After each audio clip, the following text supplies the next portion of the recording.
हरे कृष्ण। तो आज हम कर रहे हैं श्रीमद् भागवतम स्कंद 4 अध्याय 12 और श्लोक संख्या 44 को कर रहे हैं। तो यहाँ पर मैत्रेय मुनि बात कर रहे हैं और यहाँ से श्लोक संख्या 44 से लेके अंतिम श्लोक 52 तक, 52 है ना? हाँ, 52 तक सारे के सारे जो श्लोक है, ये जो ध्रुव महाराज का जो आख्यान है, जो उनकी विषय जीवन चरित्र जो बताया गया है, उसको सुनने से क्या लाभ होने वाले हैं, इसके बारे में चर्चा हो रही इन सारे 8 श्लोकों में। तो बहुत सुंदर श्लोक है और इसका क्या महत्व है ये बताया जा रहा है। तो मैत्रेय मुनि कह रहे हैं कि हे विदुर, तुमने मुझसे ध्रुव महाराज की परम ख्याति तथा चरित्र के विषय में पूछा, वह सब मैंने विस्तार से बता दिया है। तो यहाँ पे मैत्रेय मुनि कह रहे हैं विदुर जी से कि तुमने मुझे ध्रुव महाराज के विषय में पूछा, उनकी ख्याति, उनका चरित्र, उनके कार्यकलाप, जो भी उन्होंने कार्य किए हैं, उसके विषय में पूछा। तो मैंने तुमको विस्तार से बता दिया कि कैसे उनका जन्म हुआ, उन्होंने बचपन में कैसे भक्ति की, जिसके कारण उनको भगवान का साक्षात्कार हुआ, भगवान ने साक्षात दर्शन दिया और वो समझ नहीं पाए कि किस प्रकार से भगवान का गुणगान किया जाता है, स्तुति गान किया जाता है, या उनको कैसे स्वागत किया जाता है, ये कुछ भी उनको ज्ञान नहीं था। तो ये भगवान की कृपा से उनको ये सारा ज्ञान प्रकट हुआ और कैसे उन्होंने भगवान का गुणगान किया, स्तुति गान किया और जो भी उनकी इच्छा थी, वो इच्छा प्रकट की। और फिर बाद में उनको मन में ऐसे लगने लगा कि जब मुझे भगवान साक्षात दर्शन प्राप्त हुआ है, भगवान का सच्चिदानंद रूप इन आंखों से मुझे देखने को मिला है, तो फिर ये जो राज्य की इच्छा से मैंने जो तप किया है, जो इच्छा रखते हुए भक्ति की है, तो ये तो नगण्य है, इसका कोई मूल्य नहीं है, जबकि साक्षात भगवान मुझे प्राप्त हुआ है। तो इस प्रकार का पछतावा भी हम लोगों ने देखा कि कैसे ध्रुव महाराज ने इसके ऊपर भी पछतावा किया कि जब मुझे हीरा मिल गया है, तो मैं कांच के टुकड़े के पीछे क्यों भागना चाहिए। ये सब उन्होंने मत जो है वो व्यक्त किया।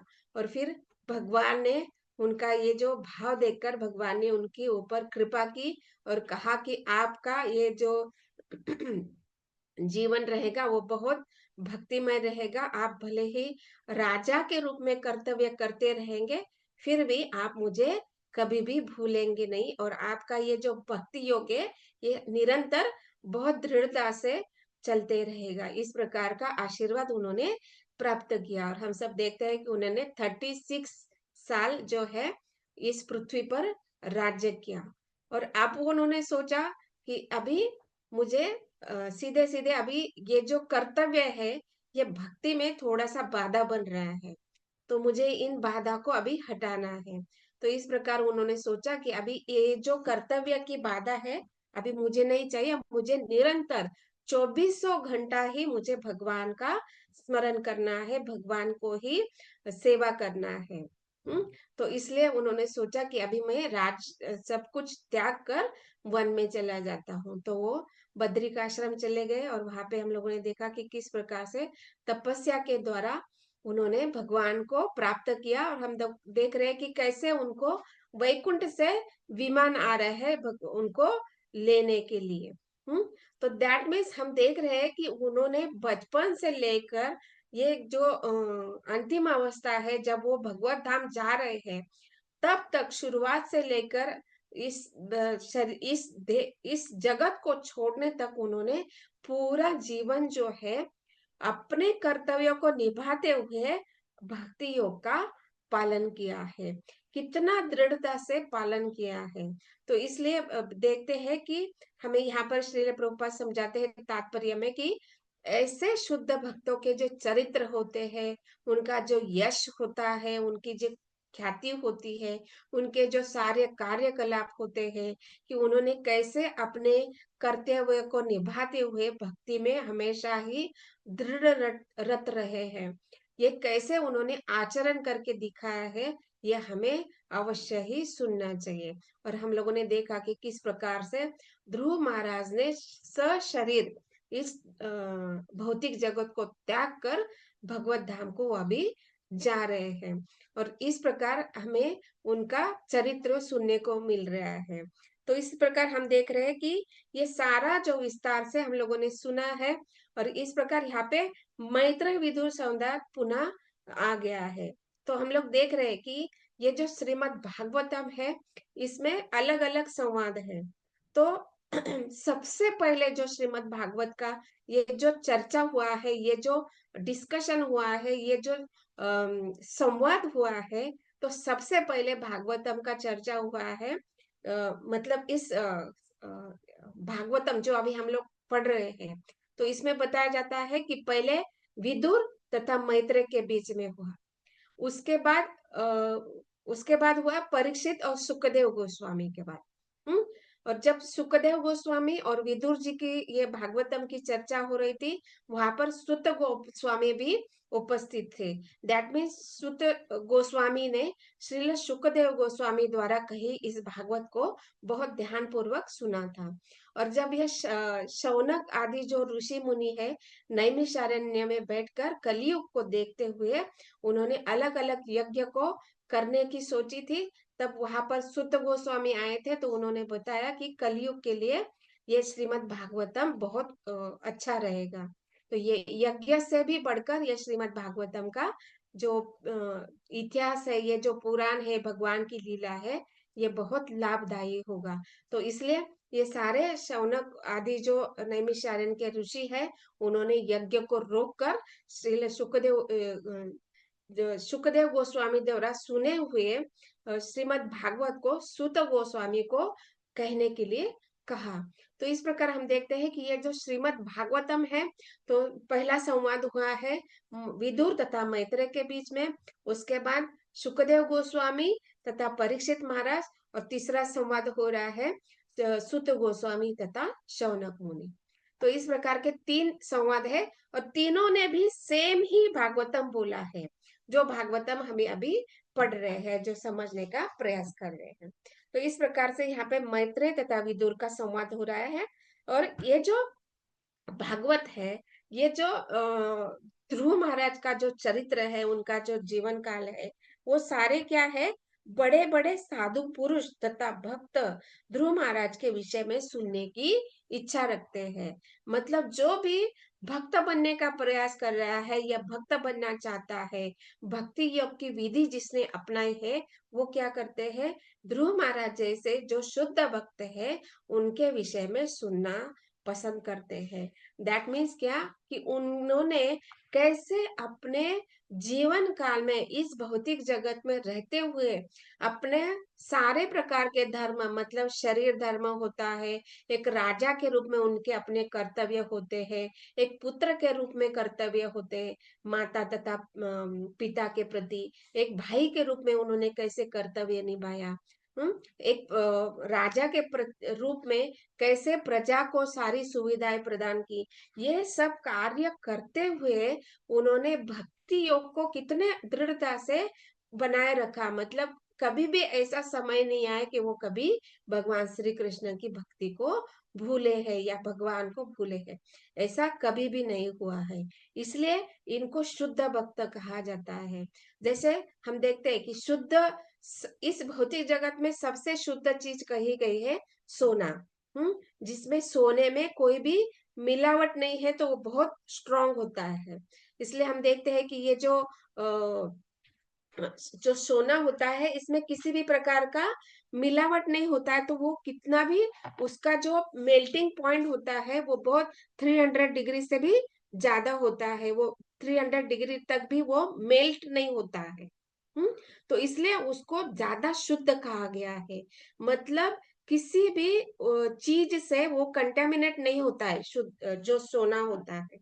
उसी प्रकार भक्त को शुद्ध जब कहा जाएगा कि उसके अंदर ये भौतिक जगत में रहते हुए भी, तीन गुणों में रहते हुए भी किसी प्रकार का बाधा उनकी भक्ति में नहीं आता है। चाहे वो भौतिक जगत में हो, माया द्वारा प्रताड़ित किया जाने वाले हो, जीवन में कितने शारीरिक कष्ट हो, मानसिक कष्ट हो, फिर भी वे अपनी भक्ति को दृढ़ता से बनाए रखते हैं। इसलिए उनको शुद्ध भक्त कहा जाता है। उनके हृदय में जो भक्ति एक बार बस जाती है, तो कोई भी चीज उनकी भक्ति को हिला नहीं सकते हैं। इसलिए ऐसे भक्तों को शुद्ध भक्त कहा जाता है। और ऐसे शुद्ध भक्त कभी भी किसी चीज से बाधित नहीं होते हैं, मतलब अपनी भक्ति को कभी भी विचलित नहीं होने देते हैं। और ऐसे भक्तों के हमें गुणगान, उनके चरित्र सुनना चाहिए। तो और बड़े बड़े साधु पुरुष भी इनके विषय में सुनने का प्रयास करते रहते हैं और रुचि दिखाते हैं। जैसे कि यहाँ पे श्रील प्रभुपाद तात्पर्य में बताते हैं कि श्रीमद् भागवत का अर्थ है भगवान के संबंध में हर तरह की जानकारी। चाहे हम भगवान की लीलाओं को सुने या उनके चरित्र, ख्याति अथवा उनके भक्तों के कार्यकलाप को सुने, वे सब एक ही है। मतलब क्या बताया जा रहा है कि यहाँ पे दो बातें हैं, दो चीजें हैं। मतलब ग्रंथ भागवत तथा भक्त भागवत। तो ये जो ग्रंथ भागवत का हम अध्ययन कर रहे हैं, वो तथा एक शुद्ध भक्त जो अपना जीवन जिस प्रकार भागवत जिस प्रकार से बताया गया है उसके अनुसार ही वो जीवन बिताता है, इसलिए वो भक्त भागवत। तो ये ग्रंथ भागवत तथा भक्त भागवत इसलिए कहा गया है कि ये जो श्रीमद् भागवत में बताई जाने वाली जानकारी तथा एक भक्त के जो कार्यकलाप हम सुनते हैं, वो दोनों भी एक ही होते हैं। इसमें कोई अंतर नहीं होता है, या वो श्रीमद् भागवतम में दिए जाने वाली जानकारी तथा भक्तों के कार्यकलाप एक ही होते हैं। लेकिन ये क्या होता है कि ये जो नवदीक्षित भक्त होते हैं, उनको ये समझ में नहीं आता है, तो वो क्या करते हैं, भागवत ग्रंथों को ज्यादा इंपॉर्टेंस देते हैं, लेकिन भक्तों के विषय में वो उतना रुचि नहीं दिखाते हैं। नवदीक्षित भक्तों के लिए बताया जा रहा है। और इसलिए यहाँ पे बताया जाता है कि असली भक्तों को ऐसा भेदभाव नहीं बरतना चाहिए। मतलब क्या कि ग्रंथ भागवत तथा भक्त भागवत दोनों ही एक ही होते हैं। जैसे कि हम जब जैसे भागवत कथा को करने की शुरुआत करते हैं, तो हम उसमें एक प्रेयर गाते हैं। कौन सा प्रेयर गाते हैं? नष्ट प्रायेषु अभद्रेषु नित्यं भागवत सेवया भगवती उत्तम श्लोके भक्तिर्भवती नैष्टिकी। तो ये श्लोक आता है श्रीमद् भागवतम के पहला स्कंद के दूसरे अध्याय का श्लोक संख्या 18 है। तो इसमें बताया जाता है कि भागवत की कक्षाओं में नियमित उपस्थित रहने तथा शुद्ध भक्त की सेवा करने से हृदय के सारे दुख लगभग पूर्णता विनष्ट हो जाते हैं। दैट मीन्स देखिए, अभी इस आज के श्लोक के तात्पर्य में श्रील प्रभुपाद क्या बता रहे हैं कि श्रीमद् भागवतम तथा शुद्ध भक्त के कार्यकलाप, इसमें कोई भी अंतर नहीं है। और ये जो नष्ट प्रायेषु जो अभद्रेषु जो ये श्लोक है, इसमें क्या बताया जाता है कि श्रीमद् भागवत की कक्षा में नियमित रूप से उपस्थित रहने तथा शुद्ध भक्त की सेवा करने से, मतलब यहाँ पर भी वही दो बात बताई जा रही है कि श्रीमद् भागवत ग्रंथ तथा भक्त भागवत की सेवा करने से, मतलब भागवत क्लास में नियमित उपस्थित रहने तथा भक्त भागवत की नियमित रूप से सेवा करने से क्या हो रहा है, हृदय के सारे दुख लगभग पूर्णता विनष्ट हो जाते हैं। मतलब यहाँ पे जो प्रभुपाद बता रहे हैं कि इन दोनों में कोई अंतर नहीं है, और इनका सेवा करने से क्या हो रहा है, हमारे हृदय के सारे जो दुख है, कष्ट है, षड रिपु है, वो लगभग पूर्णता नष्ट हो जाते हैं। और इसमें क्या हो जाता है, वो एक बार नष्ट हो जाते हैं और क्या होता है, उन पुण्य श्लोक भगवान में अटल प्रेमा भक्ति स्थापित हो जाती है, जिनकी प्रशंसा दिव्य गीतों से की जाती है।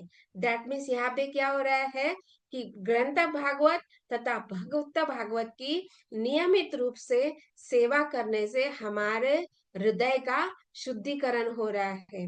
और जैसे ही शुद्धिकरण हो जाता है, तो वो जगह खाली हो जाती है। तो वो जो जगह खाली हो गए तो उसमें कौन आ जाते हैं? दिव्य प्रेमा भक्ति स्थापित हो जाती है। और ऐसे भगवान जिसकी स्तुति दिव्य गीतों से की जाती है।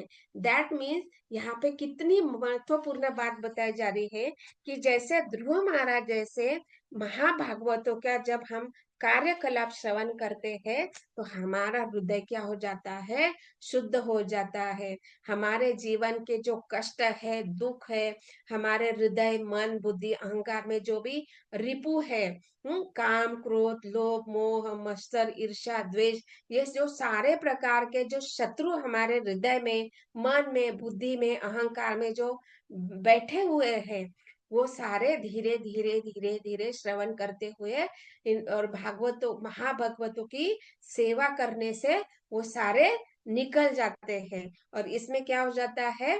धीरे धीरे ये जो भगवान की दिव्य प्रेमा भक्ति है वो स्थापित होने लगती है। दैट मीन्स हमारा हृदय जैसे ही शुद्ध हो जाता है तो प्रेमा भक्ति अपना जगह बना लेती है हमारे मन, हृदय, बुद्धि, अहंकार में। तो इसलिए यहाँ पे बताया जा रहा है कि ऐसे शुद्ध भक्तों के कार्यकलाप, उनके विषय में चरित्र, उनकी ख्याति, गुणगान हमें हमेशा ही श्रवण करते रहना चाहिए। और हम सब देखते हैं कि ये जो श्रीमद् भागवतम है, इसमें क्या है? भगवान की साक्षात लीलाओं का वर्णन है। और ये कैसी साक्षात लीला है कि भगवान ने अपने शुद्ध भक्तों के साथ जो प्रत्यक्ष रूप से जो आदान प्रदान किया है, उसका लीला का वर्णन हुआ है। जैसे यहाँ पे हम देख रहे हैं कि छोटा सा जो बालक है, 5 वर्ष का ध्रुव महाराज, उनके साथ भगवान ने आदान प्रदान किया, उनको शंख स्पर्श कराकर उनको बोलने के लिए प्रेरित किया, उनको बुद्धि प्रदान की कि किस प्रकार भगवान की स्तुति किया जा सकती है। अभी छोटा सा बालक 5 वर्ष का, जिसको किसी प्रकार का ज्ञान नहीं है, इस आध्यात्मिक ज्ञान छोड़िए, उसको भौतिक प्रकार का भी ज्ञान नहीं है। दैट मीन्स उसने ये भी नहीं सोचा कि मैं वन में जाऊंगा तो इतने सारे हिंस्र पशु होंगे, मैं ठंडी लगेगी, बारिश होगी, धूप होगी, उससे मेरी कैसे रक्षा होगी, इस प्रकार का भी ज्ञान उनको नहीं था। फिर भी उन्होंने जाकर तपस्या की। मतलब क्या? कि ये जो ज्ञान होता है, एक तो भौतिक ज्ञान होता है, दूसरा आध्यात्मिक ज्ञान होता है। और ये 5 वर्ष के आयु में जीव में किसी भी प्रकार का ज्ञान, जितना हम लोग अभी जान रहे हैं उतना ज्ञान उनके पास नहीं होता है 5 वर्ष के आयु में। और ये कैसे होता है? ये भगवान के भक्ति करने से उनको ये सारा ज्ञान अपने आप प्रकट हो गया है। जैसे भगवान ने शंख स्पर्श किया तो वो उनको वो ज्ञान प्रकट हो गया। उसी प्रकार जब हम श्रीमद् भागवतों को, ये जो ग्रंथ भागवत है, इसका जब अध्ययन करने लगते हैं तो इसका कारण इस ग्रंथ को स्पर्श करने से, देखने से, उनको श्रवण करने से, सुनने से हमें क्या होता है? वो दिव्य ज्ञान हमें प्राप्त होने लगता है। और ये कैसा है? ये ग्रंथ भागवत जो है, श्रील प्रभुपाद ने हमारे लिए ये रूपांतरित किया है, जो पहले संस्कृत श्लोकों में था और हमारे लिए ये इन्होंने अपनी सरल भाषा में, हिंदी में हम लोगों को ट्रांसलेट करके दिया है। तो ये जब हम इसका अध्ययन कर रहे हैं, जब इसको हम श्रवण कर रहे हैं, दैट मीन्स हम क्या हो रहा है? श्रील प्रभुपाद का संग कर रहे हैं। और श्रील प्रभुपाद के द्वारा उनके पवित्र मुख से, दिव्य मुख से हम क्या कर रहे हैं? ध्रुव महाराज के चरित्र के कार्यकलापों को हम सुन रहे हैं। इस प्रकार से हम ध्रुव महाराज का भी संग प्राप्त कर रहे हैं और श्रील प्रभुपाद का भी संग प्राप्त कर रहे हैं। और यहाँ पे हम लोग देख रहे हैं कि 30 डिवोटी यहाँ पे बैठे हैं। तो ये 30 डिवोटी जो है, जो भक्त है, उनका भी हम संग प्राप्त कर रहे हैं। तो इसलिए हम देख रहे हैं कि ये ग्रंथ भागवत तथा भक्त भागवत की सेवा करने से हमारा हृदय शुद्ध होगा और धीरे धीरे शुद्ध होने से हम भगवान की दिव्य प्रेमा भक्ति को प्राप्त कर सकते हैं। और यहाँ पे एक और बात बताई जा रही है कि ये जो श्रीमद् भागवतम, ये जो ग्रंथ भागवत है, इसको क्रमशः धीरे धीरे धीरे पढ़ते जाना चाहिए। क्योंकि बताया जाता है कि ये जो श्रीमद् भागवतम है, भगवान का साक्षात स्वरूप कहा जाता है। मतलब जैसे हम देखते हैं कि मंदिर में जो अर्चा विग्रह होते हैं, तो उनका स्वरूप होता है जैसे मुख से लेकर चरण तक। तो जब हम मंदिर जाते हैं तो हम देखते हैं कि खास करके ये बताया जाता है, आचार्य हमें मार्गदर्शन करते हैं कि भगवान का दर्शन कैसे करने होता है। तो जब हम मंदिर में जाते हैं तो हम क्या करते हैं, पहले प्रभुपाद जी को प्रणाम करते हैं, क्योंकि वो हमारे मार्गदर्शक है, जगत गुरु है। तो हम पहले जाके श्रील प्रभुपाद को दर्शन करते हैं। तो फिर उसके बाद गौर निताई को, और फिर हम जाते हैं श्री श्री राधा रास बिहारी का दर्शन करने के लिए। तो वहां पे बताया जाता है कि जब विग्रह का हम दर्शन करते हैं तो कैसे दर्शन करना होता है।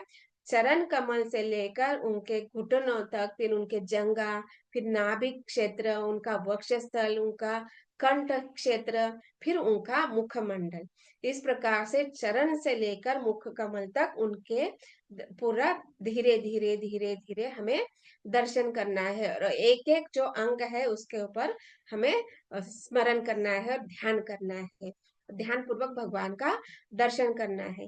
उसी प्रकार ये जो श्रीमद् भागवत है, ये जो ग्रंथ भागवत है, ये पहला स्कंद से लेकर धीरे धीरे एक स्कंद, दूसरा स्कंद, तीसरा स्कंद, ऐसे करते करते हुए हमें 10वें स्कंद तक जाना है। और ये 10वें स्कंद में भगवान की जो जन्म से लेकर द्वारका तक की सारी जो लीला है उन्होंने की है, वो वर्णित की गई है। और फिर 11वां तथा 12वां स्कंद, इस प्रकार से हमें धीरे धीरे इन ग्रंथों को अध्ययन करना है। तो ये इसलिए कहा जाता है क्योंकि देखिए, पूरा जो भगवान का जो लीला है वो 10वें स्कंद में है, लेकिन भक्तों के साथ में जो लीलाएं की है, जो आदान प्रदान किया है, वो बाकी सारे अध्याय में वर्णित है। ऐसे तो पूरा भागवतम भगवान की लीलाओं से भरा हुआ है, पूरा रस से भरा हुआ है, जैसे बताया जाता है। और ये कैसा है रस, मतलब एक पक्व फल के जैसा पता है ना, यहाँ पे लिखा है कि क्या है, निष्ठावान भक्तों को श्रीमद, जैसे लास्ट के 5 लाइन में बता रहे श्रीमद श्रील प्रभुपाद तात्पर्य में लिख रहे हैं, निष्ठावान भक्त को श्रीमद् भागवत का प्रत्येक अध्याय, यहाँ तक कि प्रत्येक शब्द को बड़े ही मनोयोग से पढ़ना चाहिए, क्योंकि प्रारंभ के श्लोक बताते हैं कि यह वैदिक साहित्य का पक्व फल है। तो ये जो श्रीमद् भागवतम है, ये कैसा है, वैदिक साहित्य का पक्व फल है। मतलब वेद बहुत विस्तार से लिखा हुआ है, और उसको समझने के लिए हमारे पास उतना ज्ञान, उतना समय नहीं है। क्योंकि हम कैसे है, कलयुग के जीव है, और कलयुग के जीव कैसे है, मंद बुद्धि हतभागी, मतलब बहुत अभागे है हम। क्यों अभागे, इसलिए है कि अभी इस समय में सारा वैदिक शास्त्र हमारे लिए उपलब्ध नहीं है। और दूसरी बात यहाँ पे बताया जा रहा है, मंद बुद्धि, हमारी बुद्धि इतनी मंद है कि जब तक हमें कोई समझाता नहीं है तब तक हम उस चीज को समझ नहीं पाते हैं। तो अपने से पढ़ने से हम श्रीमद् भागवत को नहीं समझ सकते हैं, इसलिए कहा गया है कि श्रीमद् भागवत को समझने के लिए आपको गुरु की आवश्यकता है। इसलिए हमें क्या कहा गया है, मंद बुद्धि। और इसको क्या कहा गया है, ये जो श्रीमद् भागवत हमें कैसा है, पक्व फल है। और ये पका हुआ, जैसे पका हुआ आम, जो आम जो है पेड़ के ऊपर ही पका हुआ है, लेकिन हम देखते हैं कि इस फल, जो फल है आम जो है, उसके ऊपर छिलका भी है और अंदर एक गुठली भी होती है, राइट। वो छिलका और गुठली के बिना वो फल पक नहीं सकता, हाँ, राइट। वो पेड़ के ऊपर वो पका हुआ है, लेकिन यहाँ पे एक, जब आचार्य इसके ऊपर टीका करते हैं, जीव गोस्वामी, बलदेव विद्याभूषण तथा विश्वनाथ चक्रवर्ती ठाकुर, ये जब टीका करते हैं इस पक्व फल के ऊपर, तो वो बताते हैं कि ये श्रीमद् भागवतम ऐसा फल है जिसमें ना तो छिलका है, ना ही गुठली है। मतलब क्या कि जो आम का जो रसीला फल, जो हम रस जो स्वाद करना चाहते हैं, जिसका रस का पान करना चाहते हैं, तो उस फल से हमें छिलका तथा गुठली फेंकनी होती है। हम छिलका और गुठली नहीं खा सकते, राइट। जो फल है उसका छिलका और गुठली नहीं खाते हैं। लेकिन दैट मीन्स क्या, कि उसमें ऐसी कोई चीज है जिसको फेंक देनी होती है। लेकिन ये श्रीमद् भागवतम ऐसा पक्व फल है जिसमें ना तो छिलका है ना ही गुठली है। दैट मीन्स ऐसी कोई चीज नहीं है जिसको निकाल कर बाहर रखनी है। समझ रहे हैं हम? मतलब ऐसा पक्व फल, जैसे हम देखते हैं कि इसके लिए क्या उदाहरण है भौतिक जगत में, जैसे जेली होती है ना, जेली, जेली का हम केक वगैरह बनाते हैं, राइट, जिसकी कटोरी का शेप देते हैं। तो उसी प्रकार समझिए, ये जो श्रीमद् भागवतम है वो जेली के समान है, जिसमें कुछ भी आपको फेंकना नहीं है। मतलब ये जो फल कैसा है, जेली के समान है। उसके अंदर ना तो छिलका है ना ही कोई गुठली है, वो पूरा के पूरा रस को आस्वादन करना है। इसलिए यहाँ पे बताया जाता है कि यहाँ पे प्रभुपाद बहुत प्रोमिनेंटली यहाँ पे लिख रहे हैं कि सीधे सीधे हमें श्री रासलीला तक नहीं जाना है। एक एक स्कंद को लेकर, एक एक अध्याय को लेकर, यहाँ तक का श्रील प्रभुपाद लिख रहे हैं, एक एक शब्द को बहुत मनोयोग से पढ़ना है। मतलब एक भी शब्द को हमें नहीं छोड़ना है। और इसलिए मतलब क्या, जिस प्रकार जेली जो होती है, हम सीधा सीधा उसको निगल जाते हैं, राइट, उसमें कुछ भी फेंकने जैसी चीज नहीं है, या बाजू में उसको हटा के रखने वाली कोई भी वस्तु उसमें नहीं होती है जेली में। उसी प्रकार ये श्रीमद् भागवतम है, ये कैसा है, एक परिपक्व फल है जिसमें कोई भी चीज आप साइड में कर दो और केवल रासलीला पढ़ लो, ऐसा नहीं हो सकता है। और यहाँ पे बताया जाता है कि जैसे जैसे हम भगवान के पहले जो होते हैं, ये कैसा है, जैसे हम देखते हैं कि श्रीमद् भागवतम का 10वां स्कंद है, ये माधुर्य लीला है। और इसके पहले जो लीलाएं होती है, जो 1 से लेकर 9 स्कंदे में, उसमें क्या है, भगवान की ऐश्वर्य लीला कही गई है। मतलब भगवान के सारे जो षड ऐश्वर्य है उनका वर्णन होता है। जैसे षड ऐश्वर्य क्या है, किसको याद है? भगवान के षड ऐश्वर्य याद है किसी को? opulence, wealth, strength, renunciation, hmm, then knowledge, knowledge, and one more. All fame, You- all fame. Fame. माता जी, इस माता जी, ऐश्वर्य, सौंदर्य, यश, बल, यश, बल, बुद्धि और वैराग्य। ज्ञान, या यस। तो ये जो 6 जो ये ऐश्वर्य है, इन सारे ऐश्वर्यों की 1 से 9 तक वर्णन आता है। तो और 10वें स्कंद में जो है, भगवान की माधुर्य लीला है। तो इसलिए भगवान की जो माधुर्य लीला समझने के लिए हमें भगवान का ऐश्वर्य का भी लीला का गुणगान करना चाहिए। इससे क्या होगा ना, जब हम ऐश्वर्य का लीला का जो गुणगान है उसको श्रवण करेंगे, तो भगवान के प्रति हमारा आकर्षण और भी अधिक बढ़ेगा। भगवान का प्रति जब हमारा आकर्षण बढ़ेगा, तो हम वो जो भगवान की जो माधुर्य लीला है उसको बहुत अच्छे से समझ पाएंगे। इसलिए हमें श्रील प्रभुपाद यहाँ पर बताते हैं कि निष्ठावान भक्तों को श्रीमद् भागवत का प्रत्येक अध्याय, यहाँ तक कि प्रत्येक शब्द को बड़े ही मनोयोग से पढ़ना चाहिए, क्योंकि प्रारंभ के श्लोक बताते हैं कि यह वैदिक साहित्य का पक्व फल है। और भक्तों को भागवत का एक भी शब्द नहीं छोड़ना चाहिए। दैट मीन्स हमें एक एक शब्द के ऊपर हमें समझना है, भगवान की लीला को समझना है, भगवान ने ऐसा क्यों बोला है, क्यों ऐसी लीला की है, इसका ज्ञान हमें, इसकी सारी जानकारी हमें उससे प्राप्त होती है।